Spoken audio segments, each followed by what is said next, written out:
What's up, sickos?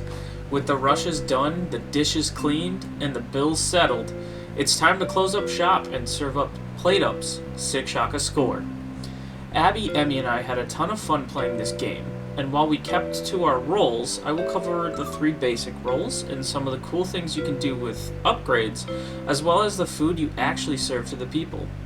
With all this in mind, let's get cooking. There are 3 basic roles that I can think of, which would be the chef, the server, and the cleaner. Each do have their own difficulty and can be impeded the longer your run goes for your restaurant. The easiest one I can think to cover would be the chef. Their one and only goal is to make the orders called out and place them on the server's counter. The job can be made more difficult depending on how much you have to prepare and cook, the equipment offered or not offered to make your job easier, and the kitchen and counter space that may or may not be needed to take up with all the new equipment you need to prepare the dish. There are also fires, garbages, dishes, floor mess, and more that slows or prevents the chef from completing their meals on time. Oftentimes in our runs, Abby had the easiest time in the beginning, but because of that and things we needed to unlock, she had the most added to her workload the longer we went. Now, I will also say we are no pros, but players that have put in some hours in the game have been able to get the grabbers, conveyors, and other equipment essentially to run their restaurant and leave little to no player input needed. That's way too much brain power for me, but I have to admit it's super cool to watch. The next role to mention would be the server. Emmy was our primary server, but should she need help, I would step in to assist. The server's main goal is to take the customer's orders, let the chef know what to make, and get the orders to the table before the customers leave and shut down your restaurant. Not sure why waiting for a few seconds give the customers power to close up shop, but what do I know? I'm a measly busboy. The biggest worry for the server would need to be keeping tables open. Customers will end up waiting outside, which activates its own countdown for their patients to wait. The server must take orders, but must do so in a way that those waiting the longest get served the quickest. It takes a lot of focus and attention to detail to run this effectively, and also requires good communication skills with your chef. Certain shoes can give the server a boost in speed to help keep things moving, or even prevent them from getting slowed by messes. There are also upgrades that slow the countdown should someone stand by them, and there are also downgrades that cause numerous rushes throughout the day, making this timing tough and harder to maintain. Multitaskers and those who are best with time management, this is the role for you. Finally, there is the role that your boy took pride in, dish bitch, I mean the busboy. This one probably has the least to it. You clean the floors and you wash the dishes. I ended up taking on other tasks such as taking the garbage out, sous chef, backup server, calling more customers, and of course, most importantly, naming the restaurant. The busboy also needs to deal with the messes, but given one of their main roles is cleanup, they don't really need to worry about getting stuck in them. The biggest part, however, is assisting with keeping the customers going by clearing the tables.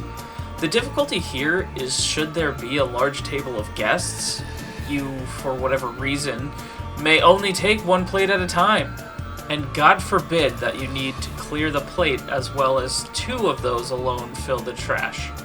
Scrub brushes, serving trays, and mops. Invest in those and a good dishwasher, and you will have the tools you need to handle this job with little to no issue.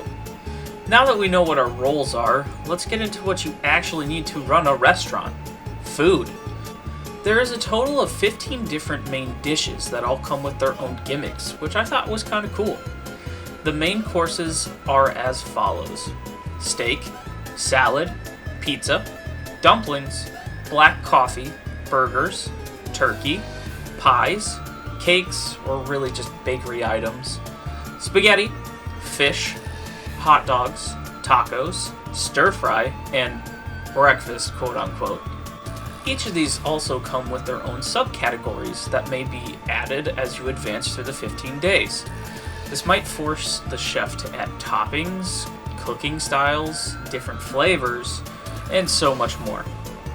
The three of us tried to unlock all of the subcategories during our playthrough and got close, but the coffee would never give us anything more than just added desserts.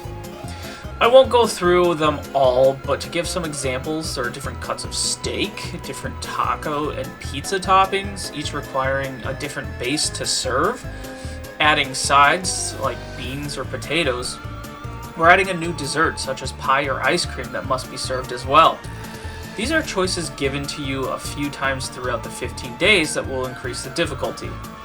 I think most of these are fun, as long as you have enough people to help juggle all the new ingredients and tasks added throughout.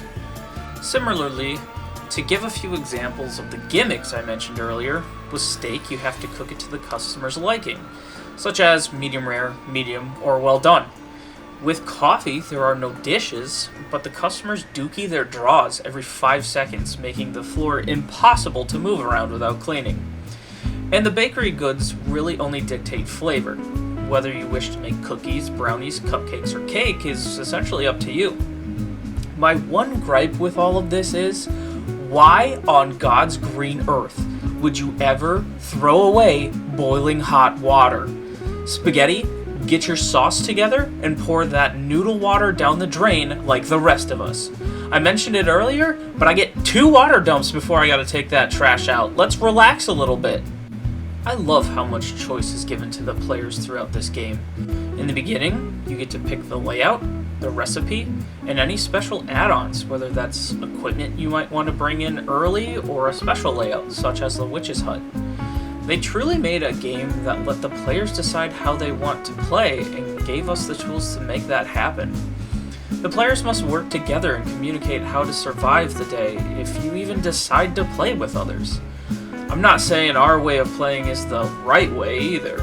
It is one of many, and I am sure there are plenty of others out there who play vastly different from the way we did. I also like the simplicity of the game.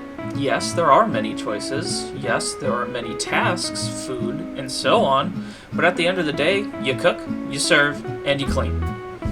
You as the players get to choose everything else that they have to offer. With all this being said, that is really the extent of my experience with this game. We had a ton of fun exploring the various locations, recipes, and tools provided to make a successful business. There were stressful moments, looking at you, Loco Taco, but honestly, it's a fun way to pass the time with your friends. I wish there were more options and maybe some DLC for other tools and dishes to explore, but the game already gave us plenty to work with as it is.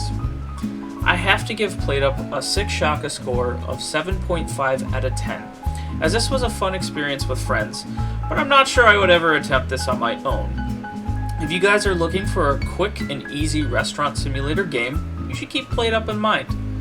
With all this being said, all the ingredients have been put together, cooked, and served to you in the sickshockascore. Thank you all for watching, but for now, this video is cooked.